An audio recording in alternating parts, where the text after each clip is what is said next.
हे गाईज कसं तुम्ही सगळी मजेत ना. तर चला आज आहे 15 ऑगस्ट. सकाळ सकाळी आलो शाळेमध्ये झेंडा फडकवण्यासाठी. तर सगळी बाऊस ग्रुपची मुलं एकत्र आलेली, कारण की सर्वांनी कॉलेज घेतले वेगळे वेगळे ठिकाणी. तर आम्हाला काय एकत्र येता येत नाही. तर आज सगळे आली. तर गेलो सकाळ सकाळी यांच्यासोबत सगळ्यांच्यासोबत नाश्ता करायला आमच्या नाक्यावर. इडली विटली खाली आम्ही. मग तेवढ्यानं पारलेला मनीष आणि संकेत भेटला आम्हाला. लगेच गेलो एक्सपिरिया मॉलमध्ये आम्ही फिरण्यासाठी. ही सगळी मुलं दोन दोनची जोडी बनवून एक दुसऱ्याच्या खांद्यावर ठेवून फिरत होते. तर लगेच तेवढ्यानेच बघलं 12वीची मुलं आली. मग आम्ही काय सगळी इथं पोरं बसलेली बोलतो काहीतरी प्यायला मागवलं.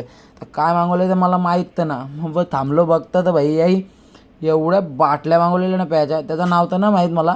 पण लगे गेलो स्टारबक्सला. बघू शकतो मयूर 2 बोटा दाखवत आपला यो नैतिक. मग घरी आलो, गेलो कोडबनात. यो साय सांगतो मला लालपरी चालवायला देत बरं चल. मग गेलो लालपरीला वॉश करायला. लगे आलो तर बहादूर गडा घेतला आणि गेलो कल्याण फटकर पाण्याचे डबे द्यायला. तर आजचा ब्लॉग तुम्हाला कसा वाटला, चांगला वाटला असेल तर आपल्या चॅनल